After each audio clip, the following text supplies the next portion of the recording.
தூத்துக்குடியில் பொதுமக்களை அச்சுறுத்தும் வகையில் பிறந்தநாள் கொண்டாடிய சரித்திர பதிவேடு குற்றவாளியை போலீசார் கைது செய்து திருக்குறள் படிக்க வைத்தனர்.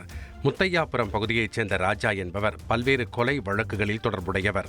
இவர் தனது ஆதரவாளர்களுடன் சேர்ந்து தனது பிறந்தநாளை கொண்டாடினார்.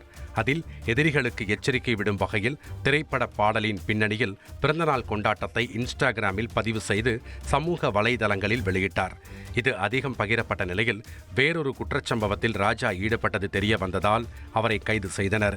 மேலும் வீடியோ வெளியிட்டது தொடர்பாக ராஜா மற்றும் இருவரை காவல் நிலையத்திற்கு வரவழைத்து திருக்குறளை வாசிக்கச் செய்தனர். திருவண்ணாமலை திருவள்ளுவர் சிலை, ராமலிங்கனார் தெரு, கட்டபொம்மன் தெரு உள்ளிட்ட பகுதிகளில் பொதுப்பணித்துறை அமைச்சர் ஏவாவேலு தூய்மை அருணை தன்னார்வல அமைப்பைச் சேர்ந்தவர்களுடன் தூய்மை பணியை மேற்கொண்டார். அப்போது வீதிகளில் உள்ள குப்பைகளை அகற்றி குப்பை வண்டியை ஓட்டினார். தொடர்ந்து அவர்களுடன் அமர்ந்து கடையில் தேநீர் அருந்திய அமைச்சர் ஏவாவேலு தூய்மை பணிகளை முறையாக மேற்கொள்ள வேண்டும் என அறிவுறுத்தினார். இனி செல்லும் இடமெல்லாம் செய்தி. தந்தி டிவியின் வாட்ஸ்அப் சேனலை ஃபாலோ பண்ணினா செல்ல இருக்கும் இடமெல்லாம் செய்தி. இதோ QR கோட், இப்பவே ஸ்கேன் பண்ணுங்க, ஃபாலோ பண்ணுங்க.